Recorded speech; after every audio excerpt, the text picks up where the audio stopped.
धन्यवाद। अब सब लोग हाथ जोड़ करके मेरे पीछे बोलें, ओम नमो भगवते वासुदेवाय।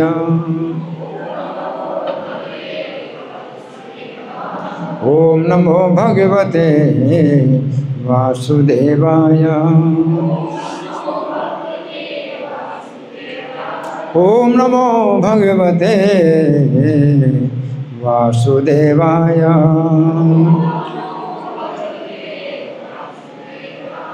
ग्रंथराज श्रीमद् भगवद गीता यथारूप अध्याय 12। अध्याय का नाम है भक्ति योग और श्लोक संख्या है 13 और 14। ठीक है, तो जिन्होंने का पुस्तक है तो पुस्तक खोल लीजिए और जिनके पास पुस्तक नहीं है वो भी मेरे पीछे बोलिए। सब लोग मेरे पीछे बोलिए। अद्वेष्टा सर्वभूतानां मैत्रः करुण एव च निर्ममो निरहंकारः समदुःख सुख क्षमी। क्या बात है, आवाज़ ही नहीं आ रही आप लोगों की? हाँ? ऐसा लगता है जैसे 2-3 लोग हों केवल, बिल्कुल आवाज़ नहीं है, या खाया पिया नहीं है कई दिनों से।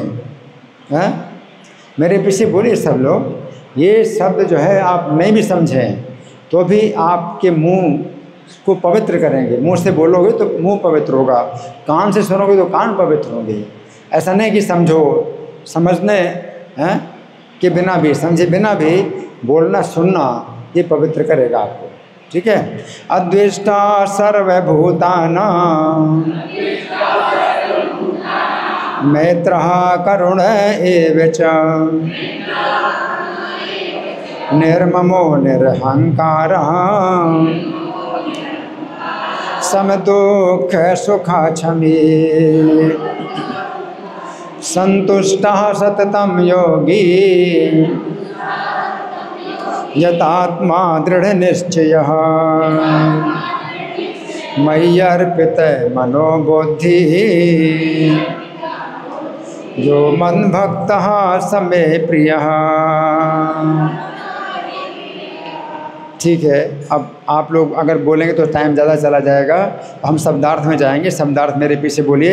अद्वेष्टा ईर्ष्या विहीन सर्वभूतानां समस्त जीवों के प्रति मैत्रः मैत्री भाव वाला करुणः दयालु एवं निश्चय ही च निर्ममः स्वामित्व की भावना से रहित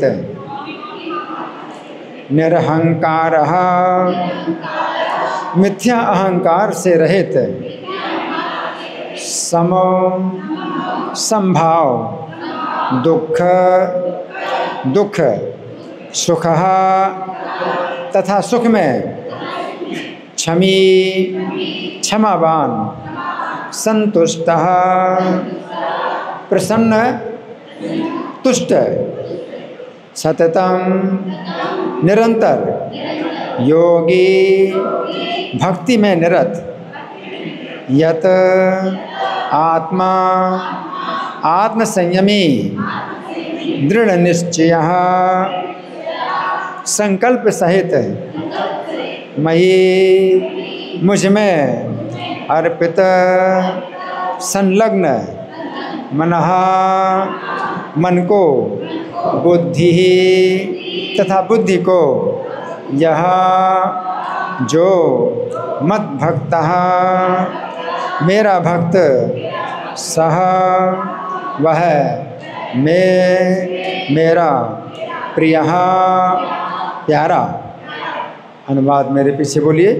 जो किसी से द्वेष नहीं करता लेकिन सभी जीवों का दयालु मित्र है, जो अपने को स्वामी नहीं मानता और मिथ्या अहंकार से मुक्त है, जो सुख दुख में संभाव रहता है, सहिष्णु है, सदैव आत्मतुष्ट रहता है, आत्मसंयमी है, तथा जो निश्चय के साथ मुझ में मन तथा बुद्धि को स्थिर करके भक्ति में लगा रहता है, ऐसा भक्त मुझे अत्यंत प्रिय है।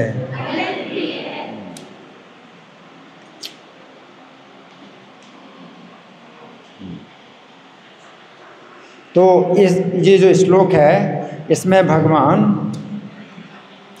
12 प्रकार के गुण बतला रहे हैं जो भगवान को प्रिय है। ऐसा भक्त, पहला क्या है, अद्वेष्टा सर्वभूतानां, सब प्राणियों से द्वेष न करे। फिर दूसरा, मैत्रा, सब प्राणियों से मित्रता करे। तीसरा, करुण, सब प्राणियों के प्रति करुण है। फिर चौथा, निर्मम, सबके प्रति निर्मम, ममता से रहित है। कितना हो गया? 1 2 3 4 हुआ। पांचवा, निरहंकार, अहंकार से रहित, 5 हो गए। छठवां, सम दुख है सुखा, सुख दुख में समान, कितने हुए? 6 हुए। और 7वां, क्षमी, क्षमावान। फिर 8वां, संतुष्टा सततम, सदा संतुष्ट रहना, कितना हुआ? 8 हो गया। फिर 9वां, योगी। फिर 10वां, यतात्मा, जीते हुए मन वाला, कितना हो गया? 10 हो गए, यतात्मा। फिर 11वां, दृढ़ निश्चया, जो भगवान की भक्ति में दृढ़ निश्चय वाला है, कितना हो गया? 11 हो गया। मयि अर्पित मनो बुद्धिर, हाँ बंद कर दो, मुझे कोई ज़रूरत नहीं, बंद कर दीजिए। तो 12वां, मयि अर्पित मनो बुद्धिर, मुझ में मन बुद्धि को अर्पित करने वाला है। यो मद भक्ता समय प्रिया, जो ऐसा मेरा भक्त है वो मेरा प्रिय है। तो 12 प्रकार के गुण हैं, है ना। अब हम सुनेंगे प्रभुपाद तात्पर्य में क्या लिखते हैं। श्रील प्रभुपाद की जय। शुद्ध भक्ति पर पुनः आकर भगवान इन दोनों श्लोकों में शुद्ध भक्त के दिव्य गुणों का वर्णन कर रहे हैं, है ना।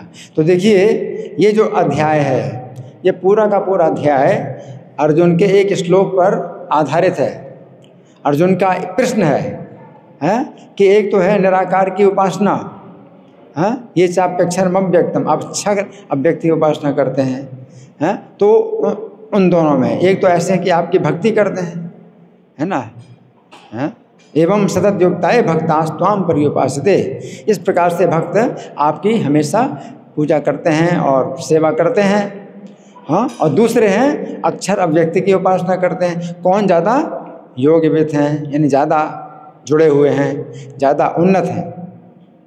अगर एक ही रास्ता है ना, तो इसमें जो है कौन आगे है कौन पीछे है ना। अर्जुन ने प्रश्न किया था, निराकार की उपासना में जो लगा है तो वो ज़्यादा आगे है, या जो भक्ति में भगवान के साकार रूप की उपासना करते हैं। तो भगवान बता रहे हैं, क्या बता रहे हैं, जो भक्त है एवं सतत युक्त आये भक्तास्त्वम, भक्त जो है, ऐसा भक्त जो है मुझे प्रिय है। अगर कृष्ण को प्रिय है, इसका मतलब वही सबसे आगे, वही सबसे आगे है।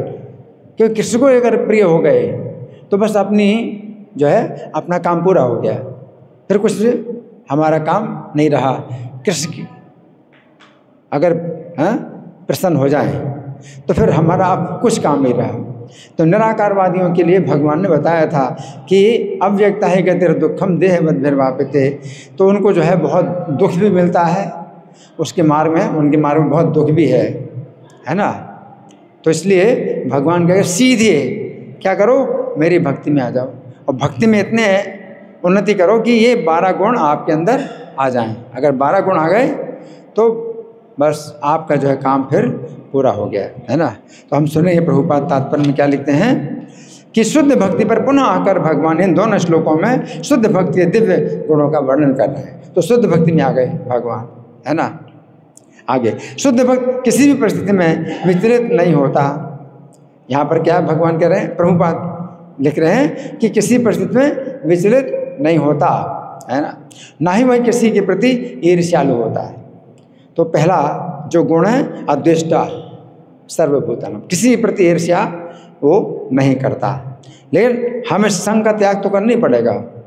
जो ईर्ष्यालु है उससे हमें दूरी बना के रहनी पड़ती है। हम ईर्ष्या नहीं करते, उससे हमें उससे दूरी बना के रहना पड़ता है। और हमें ईर्ष्या होती है उसके उस कार्यों से ईर्ष्या होती है, उसकी भावना से ईर्ष्या होती है, वो तो ईर्ष्या होगी। आवाज़ साफ नहीं आ रही तो फिर कैसे करेंगे? इधर आवाज़ आ रही, हाथ उठाइए, हाथ उठाइए, और पीछे इधर सबको आवाज़ आ रही। अच्छा, तो आपको नहीं आ रही, आप अकेले हैं, इनको आवाज़ नहीं आ रही, अकेले हैं, बाकी सबको आवाज़ आ रही, ठीक है। तो अद्वेष्टा सर्वभूतानां, तो यहाँ पर है किसी के प्रति ईर्ष्यालु नहीं होता है, ना वो अपने शत्रु का शत्रु बनता है ना। तो वही ईर्ष्या का मतलब यही है, अपने शत्रु का शत्रु भी वो नहीं बनता है। क्यों?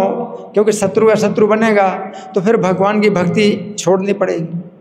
अगर भगवान की भक्ति करनी है तो फिर ये सब काम आपको बंद करने पड़ेंगे कि कौन शत्रु है कौन मित्र है, हमें शत्रुता करनी है, शत्रुता नहीं करनी है ना। ठीक है, हरि बोल। आवाज़ आ रही है? हरि बोल। आ रहा, आवाज़ आ रही? हरे कृष्णा हरे कृष्णा हरे कृष्णा हरे कृष्णा। ठीक है, हाँ, वो तो सोचता है ये व्यक्ति मेरे विगत दुष्कर्मों के कारण मेरा शत्रु बना हुआ है, अतः विरोध करने की अपेक्षा कष्ट सहना अच्छा है ना। तो द्वेष नहीं करता, तो यहाँ पर इसी की व्याख्या कर रहे कि द्वेष नहीं करना, मेरे पहले के कर्मों के कारण ये मेरा शत्रु बना हुआ है, तो वो जो है कष्ट सहन करना अच्छा है ना। तो देखिए जैसे कि महाभारत की कथा में 5 पांडवों के साथ में ये जो कौरव लोग हैं, तो ये जो है क्या करते थे, बहुत द्वेष करते थे, बहुत द्वेष करते थे। तो पांडव, ऐसी बात नहीं है कि देखें नहीं कि द्वेष करते हैं, देखना भी पड़ेगा और निंदा भी करते हैं। दुर्योधन की निंदा भगवान भी करते हैं, पांडव भी करते हैं कि वो द्वेष करता है बहुत। लेकिन पांडवों ने जो है उस तरह से व्यवहार नहीं किया जैसे ये दुर्योधन करते, लेकिन फिर भी वो उसको डांटा और उसको जो है उसकी निंदा की, वो तो हो गई। ऐसा थोड़ी है कि हम निंदा नहीं करेंगे, निंदा की तो बात है। उसने पांडवों से जो व्यवहार किया, जितना व्यवहार किया, गलत जितना व्यवहार किया, वो सब निंदा की बात है। तो इसलिए ये नहीं है कि भाई निंदा ना करें, है ना, हमें समझना है और समाज में रहना है। तो कोई प्रशंसा की बात होती तो प्रशंसा करना पड़ता है, निंदा की बात होती तो निंदा करना पड़ता है ना। तो यहाँ पर बता रहे हैं प्रभुपाद जी कि विरोध करने की अपेक्षा कष्ट सहना अच्छा है ना। यहाँ आगे अंत में फिर बात आ गई युद्ध की बात आ गई। क्यों? क्योंकि वो युद्ध ही करने में तुला हुआ है, तो ठीक युद्ध कर, है ना। अपनी तरह से पांडवों ने युद्ध को रोकने की बहुत कोशिश की, लेकिन वो युद्ध करने में तुला हुआ था।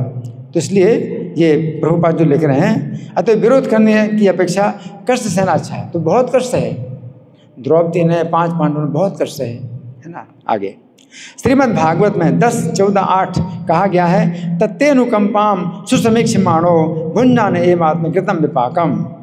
इसका मतलब क्या है कि जो आपकी कृपा को हमेशा देखते हैं, जो भक्त होते हैं भगवान की कृपा को हमेशा देखते हैं, और जहाँ कृपा नहीं दिखाई देती है, हमें कष्ट मिल रहा है तो हम कृपा कैसे देखें, तो अपने किए हुए कर्मों का फल वो भोग रहा है, तो वो सोचता है मेरे किए हुए कर्म का है, तो भगवान की कोई इसमें गलती नहीं है, भगवान की तो कृपा है। लेकिन अगर कुछ नई कृपा हो रही है भगवान की, तो मेरे कर्मों का, तो गुण देखना है भगवान का और दोष देखना अपना। तो यहाँ पर ये बताया है, जब भी कोई भक्त मुसीबत में पड़ता है तो वो सोचता है कि ये भगवान की मेरे ऊपर कृपा ही है, मुझे अपने विगत दुष्कर्मों के अनुसार इससे कहीं अधिक कष्ट भोगना चाहिए था, ये तो भगवत कृपा है कि मुझे मिलने वाला पूरा दंड नहीं मिल रहा है। तो ये भी तरीका है समझने का। कोई भी कष्ट मिला है ना, तो एक तरीका तो यह है कि भगवान हमें इतना कष्ट दे रहे हैं, भगवान इतना कष्ट दे रहे हैं। दूसरा तरीका ये है कि मेरे कर्म तो इतने खराब थे कि इससे ज़्यादा कष्ट मिलना था, लेकिन ये तो कम मिला है, ये भी तरीका है। लेकिन साथ साथ ये भी है कि कभी कष्ट इतना ज़्यादा मिलता है कि सहन नहीं होता, उस समय भगवान को पुकारना पड़ता है कि रक्षा करो। फिर ये भी है, जैसे द्रौपदी को क्या कष्ट था, सहन करने लायक कष्ट नहीं था कि इसमें भगवान की कृपा देखे, नहीं हो सकता है भगवान की कृपा देखे, ये नहीं हो सकता। उस समय तो भगवान को पुकारा कि रक्षा करो मेरी। तो कभी ऐसी भी होती बात, गजेंद्र ने पुकारा जब वो मगरमच्छ के द्वारा, तो उसमें जो है ये नहीं कह सकते भाई नहीं हमें भगवान को नहीं पुकारना चाहिए, है ना। तो वो भी है, साथ साथ ये भी है। आगे भगवत कृपा से थोड़ा ही दंड मिल रहा है ना, अतएव अनेक कष्टपूर्ण परिस्थितियों में भी वह सदैव शांत तथा धीर बना रहता है। भक्त सदैव प्रत्येक प्राणी पर, यहाँ तक कि अपने शत्रु पर भी दयालु होता है। अब ये मैत्रा करुण बताया, मैत्रा करुण है कि वो जो है दयालु होता है और जो है शत्रु पर भी दयालु होता है। निर्मम का अर्थ है मैत्रा करुण है, फिर निर्मम, निर्मम आ गया। तो निर्मम का अर्थ ये है कि भक्त शारीरिक कष्टों को प्रधानता नहीं देता। निर्मम का मतलब क्या है, शरीर मेरा, मम, मम का मतलब मेरा, और निर्मम माने मेरा नहीं। तो शरीर मेरा नहीं है ना, शरीर भगवान ने दिया है ना। कोई कष्ट अगर मिल जाता है तो हमें सहना है, क्योंकि मेरे नियंत्रण में नहीं है, मेरा शरीर मेरे नियंत्रण में नहीं है, ठीक है, मेरा नहीं है। निर्मम क्योंकि वो अच्छी तरह जानता है कि वो भौतिक शरीर नहीं है। अब निरहंकार, अहंकार का मतलब अहम की भावना कि मैं शरीर हूँ। एक तो शरीर में मेरा की भावना कि मेरा शरीर है। जैसे कपड़ा है, आप कपड़े पहने हैं तो कभी आप सोचते हैं कि कपड़ा तो मैं नहीं हूँ लेकिन कपड़ा तो मेरा है। तो इसी प्रकार से शरीर मैं तो नहीं हूँ लेकिन शरीर तो मेरा है, ऐसा सोचते हैं। लेकिन फिर शरीर भी मेरा नहीं और शरीर मैं शरीर भी नहीं हूँ, तो दोनों बातें हैं। तो निर्ममो निरहंकारा, ये दोनों बातें कि वो अपने से कुछ शरीर नहीं मानता, अतः वो मिथ्या अहंकार के बोध से मुक्त रहता है और सुख तथा दुख में संभव रहता है। निर्ममो निरहंकार सम दुख सुखा, इसकी बात है सम दुख सुखा, सुख दुख में समान संभाव रहता है, वो सहिष्णु रहता है। तो आगे का इस गुण क्या है, क्षमी। क्षमी की व्याख्या है प्रभुपाद के सहिष्णु होता है, सहनशील होता है ना। क्षमावान का मतलब, अब इसमें हम क्षमा हमेशा क्षमा नहीं कह सकते। कोई मान लीजिए हमारे साथ अन्याय करता है ना, तो हम कहें कि हमने क्षमा कर दिया, है ना। तो क्षमा जब कोई मांगता है क्षमा, तब तो हम कहते हैं हम क्षमा कर दिया। लेकिन जब वो क्षमा नहीं मांग रहा है, वो अन्याय कर रहा है, तो हमें सहिष्णु कहा जाता है कि हमने सहन किया। क्षमा तो फिर क्षमा की तो बात ही नहीं, है ना।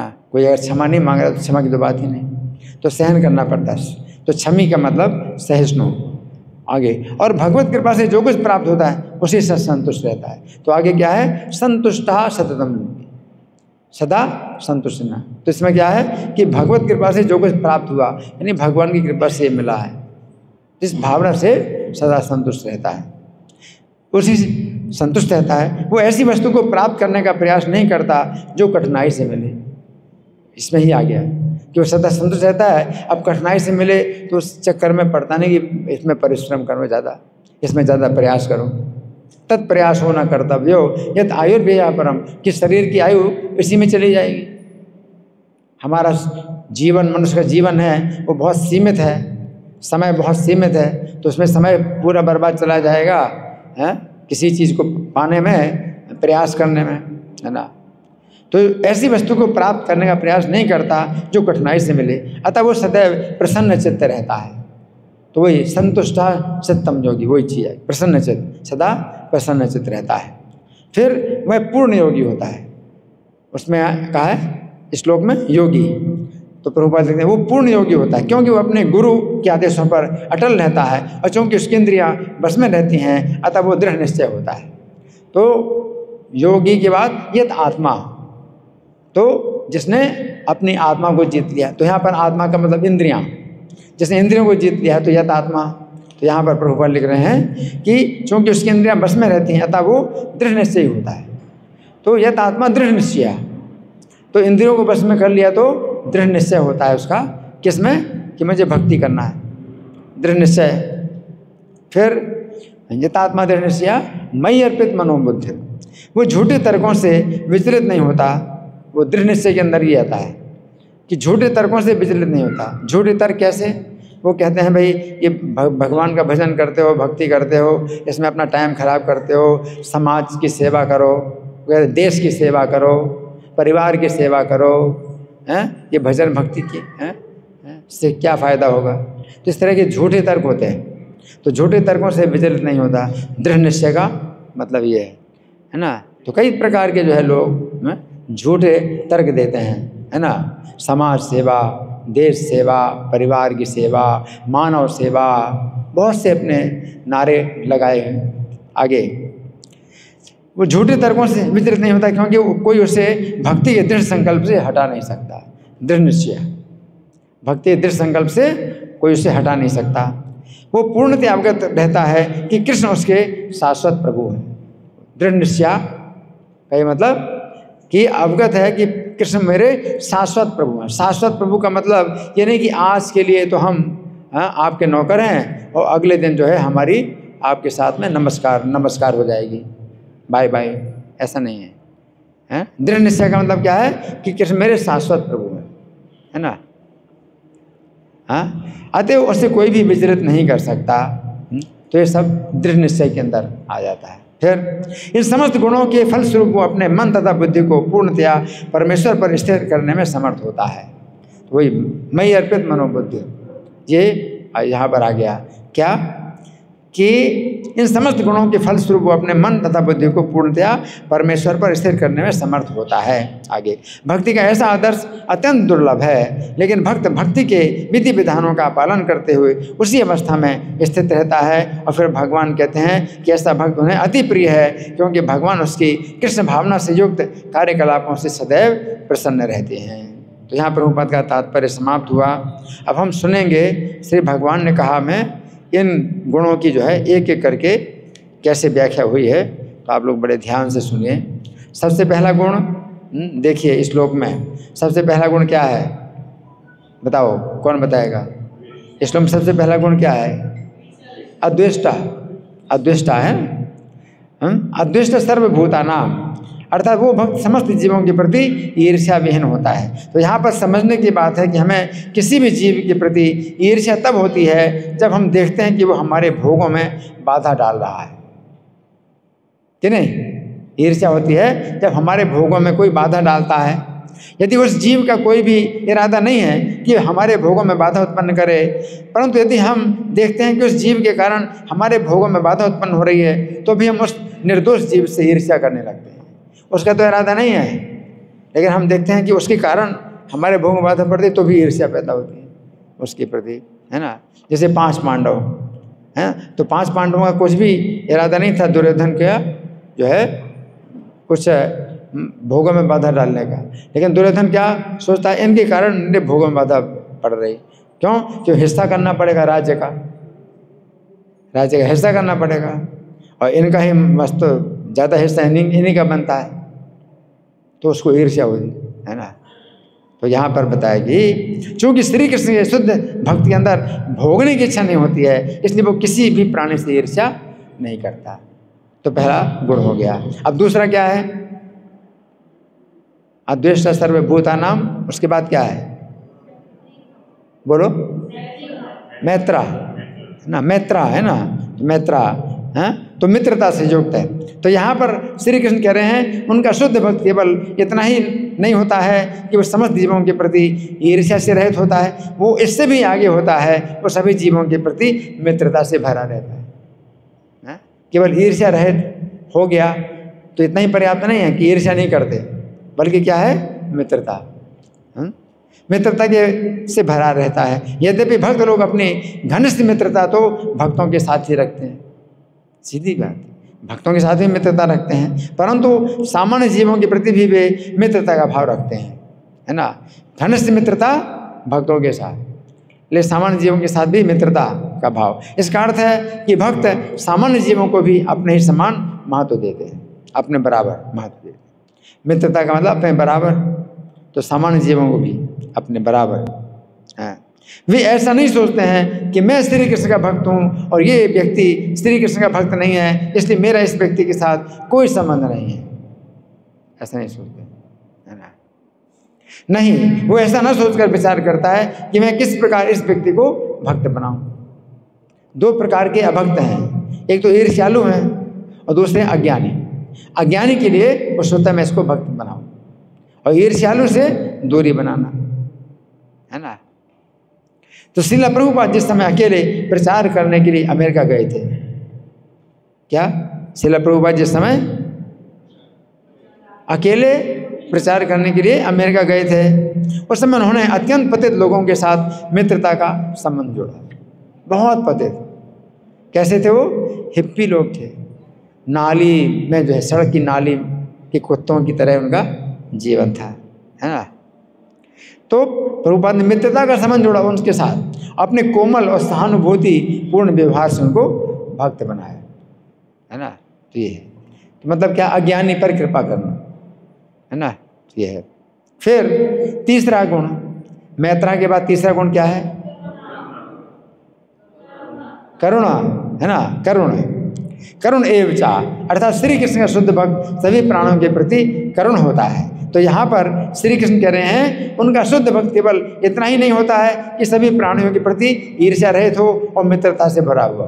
अभी और आगे, है ना? ईर्ष्या रहित है से भी आगे मित्रता से भरा, और मित्रता से भरा से भी आगे क्या है कि वो सभी जीवों के प्रति करुणा से भरा हुआ होता है। वो ऐसा नहीं सोचता है कि मैं श्री कृष्ण का भक्त हूँ अतः मैं तो श्री कृष्ण के धाम में जाऊंगा, परंतु ये सभी लोग श्री कृष्ण के भक्त नहीं हैं अतः ये सभी नरक में जाएंगे। ऐसा नहीं, है ना? नहीं, वो ऐसा नहीं सोचता है। वो सोचता है कि किस प्रकार इन अज्ञानी जीवों को नरक से बचाया जाए, इस करुणा, है ना? करुणा। श्रील प्रभुपाद ने अपनी करुणा के ही कारण संपूर्ण विश्व में हरे कृष्ण के प्रचार केंद्र खोले। कितनी करुणा! उन्हें क्या जरूरत थी प्रभुपाद को? करुणा के कारण कि इनको जो है मौका दिया जाए, आए प्रचार केंद्र। इसलिए प्रभुपाद कहा करते थे हमारे मंदिर सबसे बढ़िया, हमारे मंदिर सबसे बढ़िया, हमारे जो भगवान हैं अर्चा विग्रह वो सबसे बढ़िया हैं, और हमारे जो भक्त हैं वो सबसे बढ़िया हैं, और हमारी पुस्तकें सबसे बढ़िया, हमारा सिद्धांत सबसे बढ़िया, और फिर भी जो लोग नहीं आते हैं वे मूर्ख भी सबसे बढ़िया, फर्स्ट क्लास, हर चीज़ फर्स्ट क्लास है। जो नहीं आते हैं वो फर्स्ट क्लास मूर्ख, हर चीज़ फर्स्ट क्लास है ना? तो क्यों? करुणा के कारण अब नहीं आते हो तो जाओ नरक में, क्या कर सकते? इतनी तो भगवान प्रभुपाद ने कृपा की कि जो भी जीव इन केंद्रों में आए उन्हें भक्त लोग श्री कृष्ण का संदेश दें। इसके अतिरिक्त श्रील प्रभुपाद ने संपूर्ण विश्व में सड़कों पर हरि नाम कीर्तन चालू किया। अब मंदिर में नहीं आते तो मंदिर से बाहर निकल के हम लोग क्या करते हैं? हरि नाम कीर्तन करते, चिल्ला चिल्ला करके कि आवाज़ जाएगी उनके कानों में, पवित्र होए, है ना? तो ये भी करुणा है। ताकि जो जीव श्रील प्रभुपाद के द्वारा खोले हुए केंद्रों में नहीं आते हैं उन्हें भी सड़कों पर हरे नाम कीर्तन सुनने का अवसर प्राप्त हो, तथा वे मात्र हरे कृष्ण शब्द को सुनकर भी लाभान्वित हो। ये क्या? करुणा। ठीक है, करुणा। इसके बाद क्या है अगला? है निर्मम हो, है ना? समस्त प्राणियों के प्रति निर्मम, है ना? अर्थात श्री कृष्ण का शुद्ध भक्त सभी प्राणियों के प्रति निर्मम भी होता है। निर्मम शब्द का अर्थ है ममता से रहित, ममता से रहित मतलब मेरापन नहीं। अर्थात शुद्ध भक्त के अंदर किसी भी प्राणी के प्रति मेरापन की भावना नहीं होती है कि वो किसी भी प्राणी के प्रति अपना अधिकार समझता है कि अब तो ये मेरा जो है गुलाम हो गया। मेरापन का मतलब मेरा गुलाम हो गया, अब तो मैं कहूँगा तभी बैठेगा, जब मैं कहूँ तभी खड़ा होगा। तो ये नहीं है, मेरापन नहीं है। वो ऐसा नहीं सोचता है कि चूंकि मैंने इन सभी प्राणियों को श्री कृष्ण का भक्त बनाया है अतः ये सभी मेरे अधिकार में हैं और मैं इन सभी से अपनी सेवा करवाऊं, है ना। तो ये नहीं, वो सभी के प्रति निर्मम होता है। वो सोचता है कि यदि मेरे द्वारा ये सभी प्राणी श्री कृष्ण के भक्त बने हैं तो इस कार्य से मुझे श्री कृष्ण की प्रसन्नता प्राप्त हो, है ना। तो ये जो है निर्मम। इसके बाद पांचवा, निर्मम के बाद क्या है? हाँ, निरहंकार। हाँ, अहंकार नहीं रखता, अर्थात मिथ्या अहंकार से रहित है।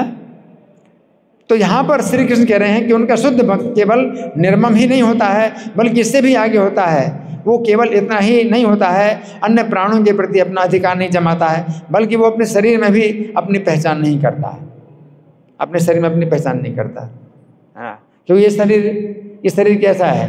अभी आपको दिखाई दे रहा है ये शरीर है। 20 साल पहले ये शरीर नहीं था, दूसरा शरीर था। तो फिर मेरी पहचान क्या है? ये शरीर थोड़ी मेरी पहचान है ना। तो निरहंकार का मतलब यह है शरीर से अपनी पहचान नहीं करता, शरीर तो बदल रहा है ना। वो जानता है कि उसका शरीर अनित्य है और उसे अपना शरीर छोड़कर श्री कृष्ण के धाम में जाना है।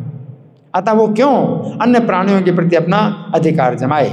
यदि वो अन्य प्राणियों के प्रति अपना अधिकार जमाएगा तो उसे इसी भौतिक जगत में रहना पड़ेगा। वो अपने शरीर से ऊपर उठा हुआ होता है ना। तो निरहंकार हो गया, है ना। अब छठवां, निरहंकार के बाद क्या है जी? है, जोर से बोलो। सम दुख सुखा, सम दुख सुखा, यानी सुख दुख में समान। ये 8वां नहीं 6ठा है, सुख दुख में समान है, अर्थात सुख दुख में समान। तो गीता 2:15 में श्री कृष्ण कहते हैं कि जो पुरुष सुख तथा दुख में विचलित नहीं होता है, इन दोनों में संभव रहता है, वो निश्चित रूप से मुक्ति के योग्य है। सुख दुख में संभव।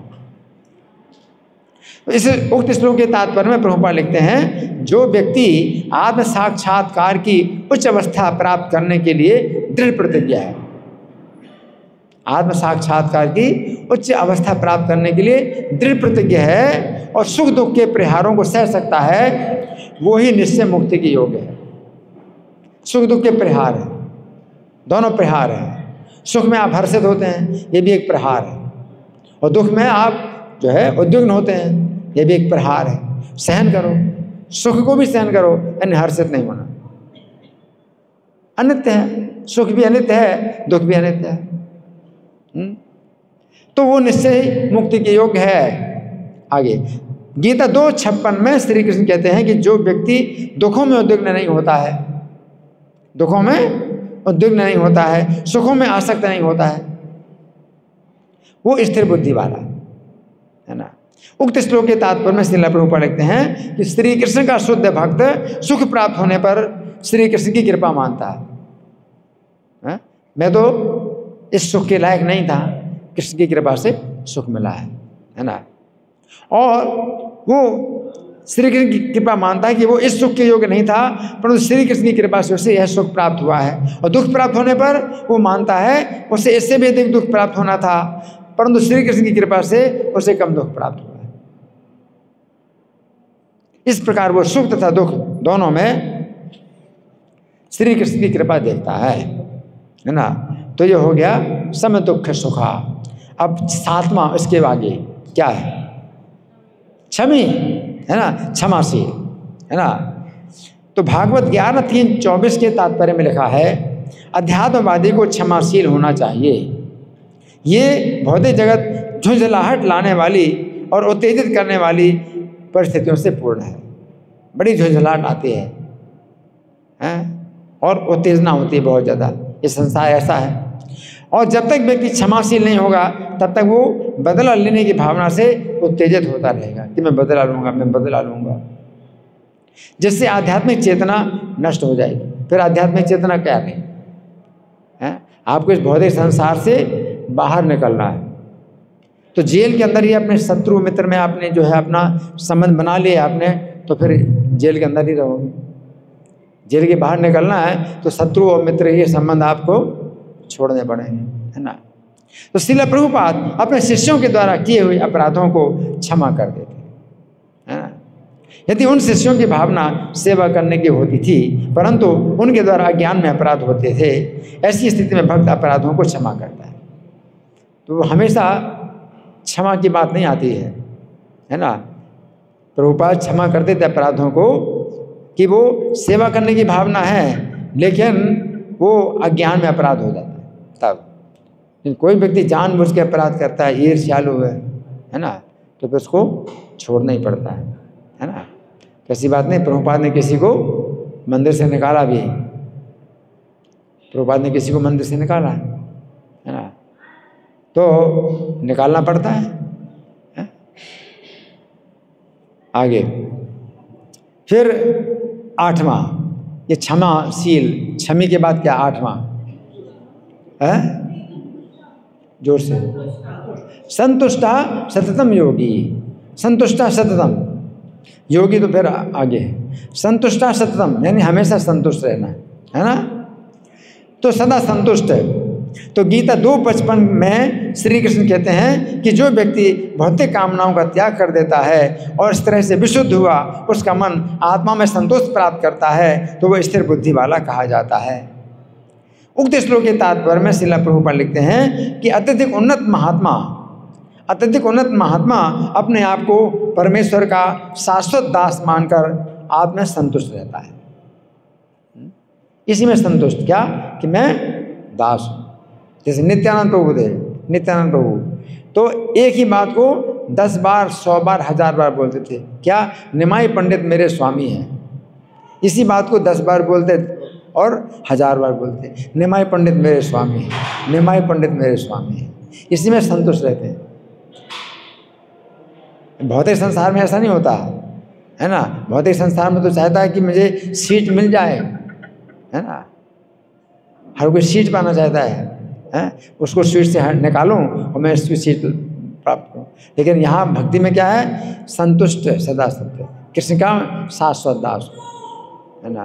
तो ये इसका अर्थ है कि भक्त ये कभी नहीं सोचता है कि वो श्री कृष्ण की सेवा करते हुए आगे चलकर श्री कृष्ण की सेवा छोड़कर अधिक उन्नति करेगा और श्री कृष्ण के समान बनेगा।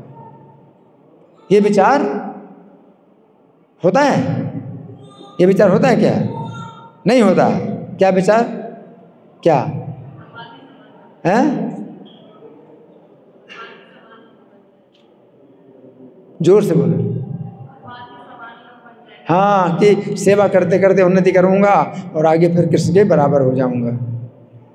ये मायावादी लोग करते हैं, मायावादी लोग। तो वो कभी भक्त नहीं हो सकते हैं, वो भगवान में लीन होना चाहते हैं और क्या कहते हैं कि भक्ति करते रहो, भक्ति करते रहो, आगे चल करके भगवान के साथ एक हो जाओगे। तो क्या है, गलत है। उसी में संतुष्ट रहता है कि मैं हमेशा दास बना रहूं, है ना। तो वो इसी बात पर सदा संतुष्ट रहता है कि वो श्री कृष्ण का शाश्वत सेवक है। जीवेर स्वरूप हो कृष्णेर नित्य दास। कभी मुक्ति नहीं कि हम मुक्ति पालेंगे और सेवा से भी मुक्ति पालेंगे, फिर हमें कृष्ण की सेवा से भी मुक्ति मिल जाएगी, छुट्टी मिल जाएगी, ऐसा नहीं है। आगे फिर क्या है, संतुष्टा सततम। इसके बाद क्या है जी, योगी है। क्या देख रहे हैं आप, योगी है। संतुष्टा सततम के बाद योगी है, ये नमा है, नमा गुण योगी होता है। तो योगी शब्द के अनेक अर्थों में से एक अर्थ है चिंतनशील। क्या अर्थ है, चिंतनशील। तो यहाँ पर श्री कृष्ण कह रहे हैं कि शुद्ध भक्त सदा श्री कृष्ण के गुणों का चिंतन करता है। क्या, श्री कृष्ण के गुणों का चिंतन करता है। क्या, कैसे गुण, जैसे उनके जो है व्यवहार में है, उनकी उदारता है, तो उन सोचते कितने उदार हैं। कभी उनकी सुंदरता को सोचता है कितने सुंदर हैं, है ना। कभी उनका जो है करुणा, सोचता है कितनी करुणा है। इस प्रकार से उनके गुणों का चिंतन करता है। श्री कृष्ण अपने भक्त के साथ ऐसी कृपापूर्ण लीलाएं करते हैं कि भक्त सदैव श्री कृष्ण की कृपा का अनुभव करता रहता है। उसे कहते हैं योगी, है ना। तो यहाँ पर श्री कृष्ण कह रहे हैं कि उनका शुद्ध भक्त योगी अर्थात श्री कृष्ण की कृपा का अनुभव करता रहता है। तो लेखक के ऊपर भी श्री कृष्ण प्रतिदिन अद्भुत कृपापूर्ण घटनाएं करते हैं, जिनके कारण लेखक भी श्री कृष्ण की कृपा का अनुभव करता है। अभी लेखक ने इन श्लोकों पर श्रील प्रभुपाद के तात्पर्य के अंदर से एक शब्द लिखा है, प्रसन्न चित्त। जब मैं लिख रहा था तो जब मैंने प्रसन्न चित्त लिखा प्रभुपाद के तात्पर्य में, प्रसन्न चित्त है, तो ये शब्द तो मैंने प्रभुपाद के तात्पर्य से अभी भी लिखा, परंतु अत्यंत आश्चर्य की घटना हुई, क्योंकि अभी मेरे साथ प्रसन्न चित्त नामक एक भक्त ने फोन पर 6 बार बात की। मैंने प्रसन्न चित्त जब लिखा था, हैं व्याख्या में प्रसन्न चित्त लिखा, तो प्रसन्न चित्त नाम के भक्त ने फोन पर मुझसे 6 बार बात की। और पहले कभी उसने बात की नहीं मुझसे, पहले कभी बात नहीं की, और मैं जानता भी नहीं। उसने बताया मेरा नाम प्रसन्न चित्त है। जब मैंने प्रसन्न चित्त लिखा तो उसने फ़ोन किया मुझे और बताया मेरा नाम प्रसन्न चित्त है। तो ये क्या है, भगवान देखते हैं कि मैं क्या लिख रहा हूँ, और वहाँ उसके हृदय में भी जो है, प्रसन्न चित्त के हृदय में भी उन्होंने प्रेरणा की कि अभी फ़ोन करो, इसी समय फ़ोन करो। तो वो कहता मैं प्रसन्न चित्त बोल रहा हूँ प्रभु जी। अब प्रसन्न चित्त क्या है?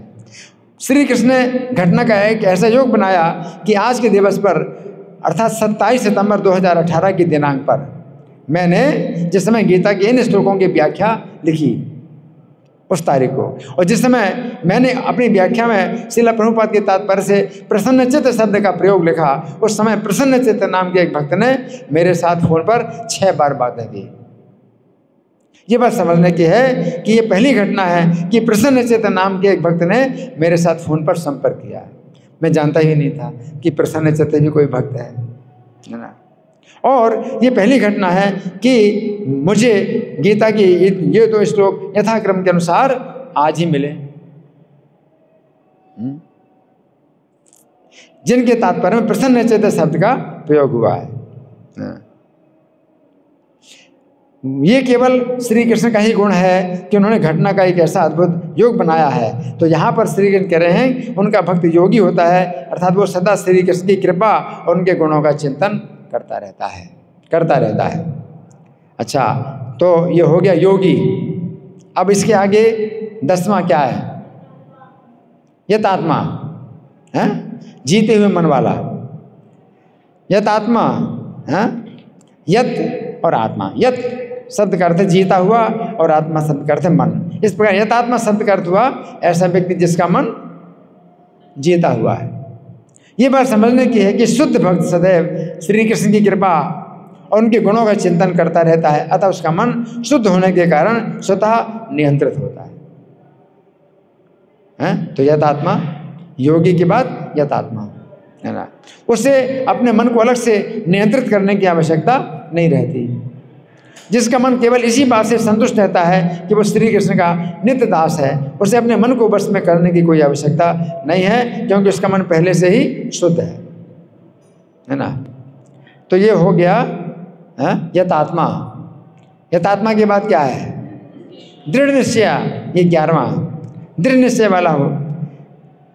तो यहाँ पर श्री कृष्ण कह रहे हैं कि शुद्ध भक्त का श्री कृष्ण की सेवा में निश्चय इतना पक्का होता है, सेवा में इतना पक्का होता है कि वो इस निश्चय से थोड़ा भी चलायमान नहीं होता, थोड़ा भी चलायमान नहीं होता है। अब ये दृढ़ निश्चय हो गया 11वां। अब 12वां क्या है? बताओ, कौन बताएगा? 12वां क्या है? मयि अर्पित मनोबुद्धि। मुझ में मन बुद्धि अर्पित करने वाला, मुझ में अर्पित मन बुद्धि वाला है ना। तो ऐसा व्यक्ति, अर्थात ऐसा व्यक्ति जिसके मन और बुद्धि मुझ में अर्पित हैं, ये बात समझने की है कि यही बात श्री कृष्ण ने श्लोक संख्या 8 में भी कही है कि हे अर्जुन, तुम अपने मन तथा बुद्धि को मुझ में अर्थात श्री कृष्ण में लगाओ। 8वां श्लोक है, मयि ये मन आधत्सो मयि बुद्धिम निवेशय। तो 8वां श्लोक जो है उसी की व्याख्या में भगवान ने ये 2 श्लोक बोले 13-14, जिसमें मन बुद्धि अर्पित करने का क्या मतलब है? 12 गुण उसमें भगवान ने समझाए हैं। इससे पता चलता है कि श्री कृष्ण इन 2 श्लोकों में ऐसे भक्त के लक्षणों का वर्णन कर रहे हैं जो पहली प्रकार की भक्ति करता है, अर्थात जो भक्त अपने मन और बुद्धि को श्री कृष्ण में अर्पित करता है। 8वां श्लोक पहली प्रकार की भक्ति का है। ऐसे 8, 9, 10, 11 ये 4 श्लोकों में भगवान ने भक्ति के 4 प्रकार बतलाए, है ना।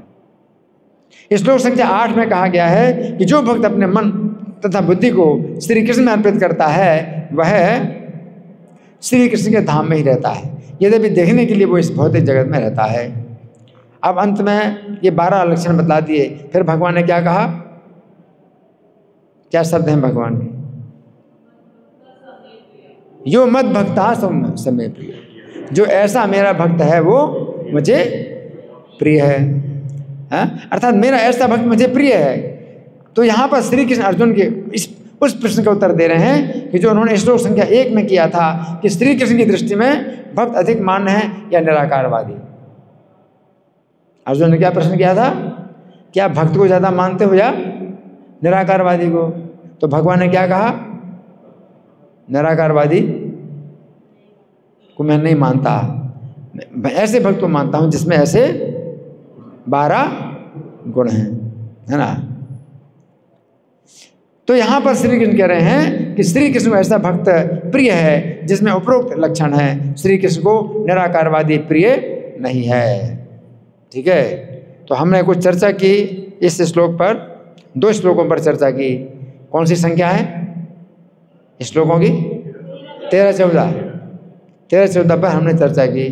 ठीक है, तो अभी हमारे पास कुछ समय है, तो आप लोगों के साथ कुछ चर्चा और कोई मंथन, कोई प्रश्न है या मैं प्रश्न करूं? आपका? मैं प्रश्न करूं? अच्छा, कोई और किसी का? मैं प्रश्न करूं?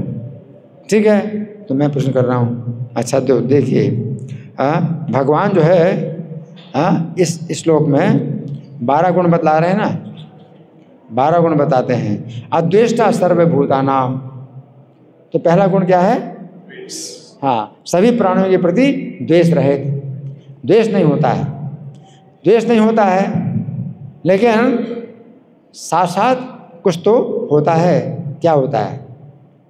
द्वेष तो नहीं होता, फिर भी कुछ तो होता है। जैसे पांडवों ने द्वेष तो नहीं किया दुर्योधन से, लेकिन फिर भी निंदा तो की, कि निंदा की बात है। ठीक है ना, द्रौपदी का जो अपमान हुआ तो ऐसा थोड़ी है कि निंदा ना करें, है ना। तो ये चीज़ जो है मतलब क्या है, और वो जो है द्रौपदी भी चाहती थी, द्रौपदी चाहती थी कि उसको जो है प्राण दंड मिलना चाहिए, उसको प्राण दंड मिलना चाहिए, द्वेष के कारण नहीं, लेकिन उसकी जो है ये रक्षा के लिए। अगर नहीं प्राण दंड मिलेगा उसको, तो उसको नरक में यमदंड मिलेगा। वो यमदंड बहुत बहुत बहुत करोड़ गुना जो है ज़्यादा है। उसको प्राण दंड मिले तो पहली बात है कि दुनिया के लिए भी एक जो है आदर्श स्थापित होगा कि जो कोई ऐसा करता है तो उसको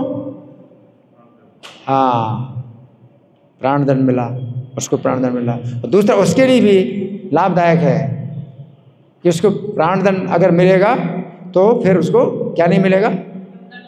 यमदंड नहीं मिलेगा। यमदंड तो बहुत भयानक है, बहुत खतरनाक।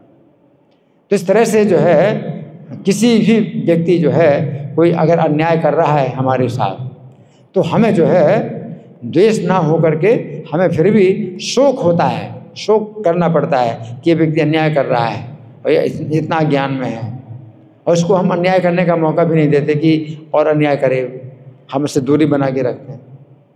तो द्वेष नहीं करना, द्वेष नहीं करने का ये भी मतलब नहीं है कि उसको हम मतलब और मौका दें कि और करें। तो प्रभुपाद बता रहे हैं कि अगर मान लो कोई उपाय नहीं है तो सहन ही करना पड़ता है, वो अलग बात है। लेकिन अगर कुछ उपाय होता है तो उसको जो है सुधारने के लिए कुछ कठोरता भी की जा सकती है। हाँ जी, हाँ इनको माइक।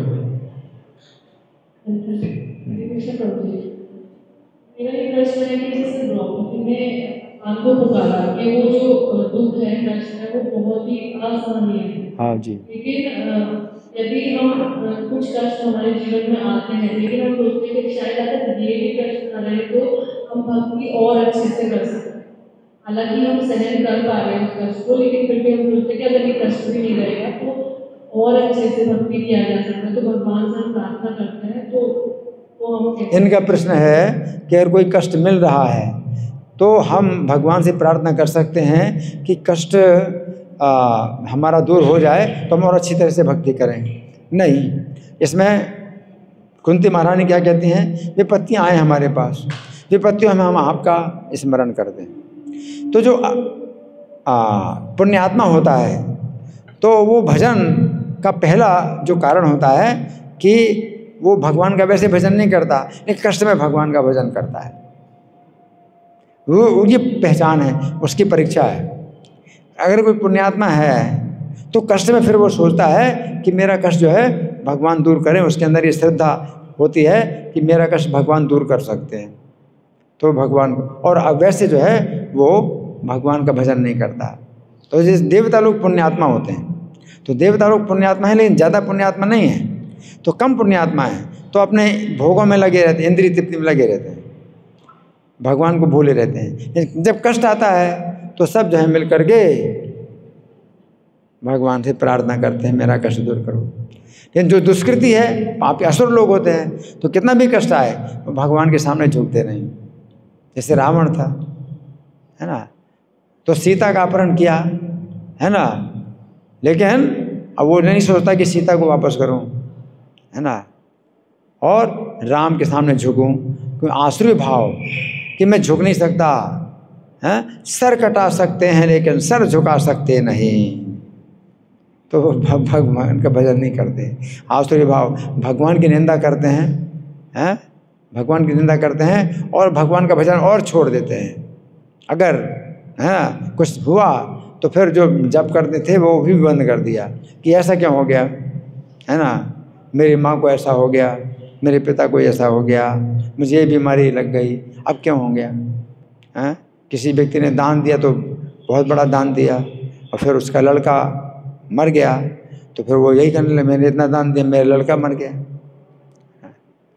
लेकिन अगर पुण्यात्मा है तो उसका लड़का मर गया तो जो है और ज़्यादा वो भगवान का भजन करेगा कि मेरा कष्ट आप दूर करो या मेरा शोक दूर हो, हैं। तो इस तरह से वो जो है भगवान के प्रति और ज़्यादा झुकता है, पुण्यात्मा है ना।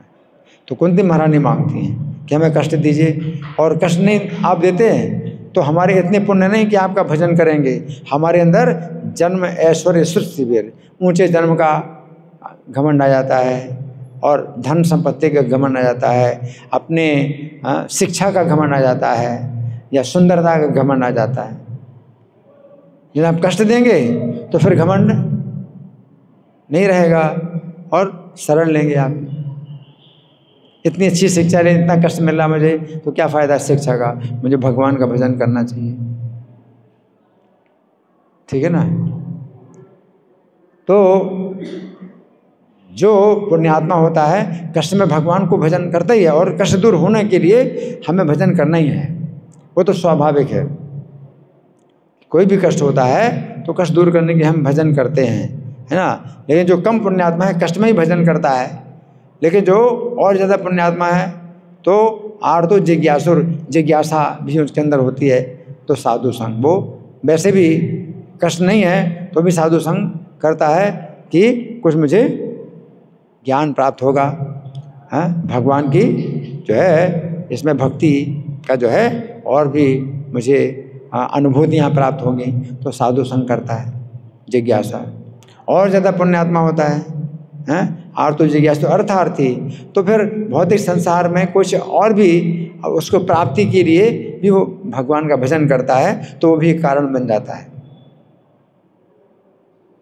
और ज़्यादा पुण्यात्मा होता है तो ज्ञानी, तो संसार के जन्म मरण के बंधन से छूटने के लिए भजन करता है, तो और उसका भजन बढ़ जाता है कि जन्म मरण का बंधन हमेशा के लिए दूर करना है तो हमेशा के लिए भजन करे, तो और ज़्यादा उसका भजन बढ़ जाता है। तो पुण्यात्मा की जो जितनी मात्रा होती है, उसके पुण्यों की जितनी मात्रा होती है उसके अनुसार उसका जो है ये भजन उसका ज़्यादा होता है। तो पुण्यात्मा की पहचान यही। ठीक है जी, ठीक है, धन्यवाद। समय हो गया पूरा। ग्रंथराज श्रीमद् भगवद गीता की जय, श्रील प्रभुपाद की जय। हरे कृष्णा। हरे कृष्णा। हम तक